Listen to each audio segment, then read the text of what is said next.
हमें लगता है कि हम अपने देश के लोगों को ऐसा क्या बता दें जो वो हमें मतलब दुनिया में हम ना भी हों तब भी याद करें। मतलब ऐसी चीजें जो उनकी रसोई घर में पड़ी हुई है उनको ठीक कर सकती हैं, उनके बच्चों को ठीक रख सकती हैं। सबसे बड़ी चीज तो पेट है। अब जैसे पूरा घर बनाते हैं, घर में प्लान करते हैं कि ये रसोई घर होना चाहिए, ऐसे भगवान ने भी प्लान किया कि ये पेट सेंटर में रख दिया कि ये रसोई घर है आपका। जैसे रसोई से हमारी सेहत चलती है वैसे पेट से हमारी सेहत पलती है।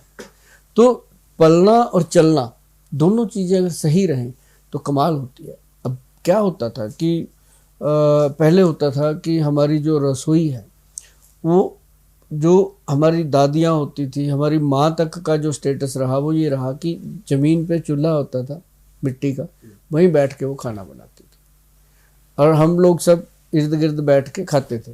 ज़्यादा से ज़्यादा छोटे साइज का स्टूल होता था, इससे बड़ा नहीं। अब क्या हो गया, डाइनिंग टांगे लटका के बैठना।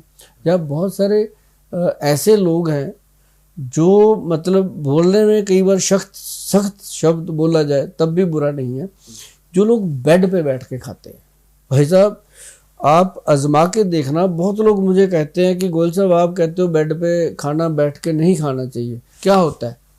मैं कहा यार आप ये देखो, आप बेड के ऊपर बैठ के खाना खाते हो तो आपको क्या लगता है कि आप बहुत तरक्की कर रहे हो जीवन में? और जो लोग जमीन पे बैठ के खाना खाते हैं, फर्श पे बैठ के खाना खाते हैं आलती पालती माल के, तो उनकी गट हेल्थ ठीक रहती है, अर्थ के साथ जुड़े रहते हैं, सेहत ठीक रहती है। और जो बेड पे बैठ के खाना खाते हैं, आप अजमा के देख लेना, दूसरे दिन आपके घर में कोई ना कोई या आपके जीवन में बैड न्यूज आने वाली होती है। अच्छा, आती है। जमीन पर बैठने से और बेड पे बैठने से हाँ, जगह बैठ तो रहे हैं, कहाँ अंतर आ रहा है?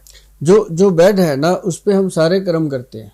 जो जमीन है ना, वो जमीन पे जब हम बैठते हैं तो हमारा जो शरीर का अर्थ है वो धरती। अब जैसे अर्थ टच है जमीन का और मदर टच है, सेम बेनिफिट आएंगे आपको। आप नंगे पांव चलो ना सुबह सुबह मिट्टी के अंदर या आप घास के ऊपर, तो उसके बाद आपको फील आएगा कि वाकई आज दिन पूरे दिन में फील आएगा। महसूस करो ना करो, लेकिन अगर आपने कर लिया तो आपको पता चलेगा यार सुबह वाली जो घास वाली सैर थी ना उसका फायदा हो रहा है। अच्छा। तो ये थकावट नहीं होने देती चीज़ें।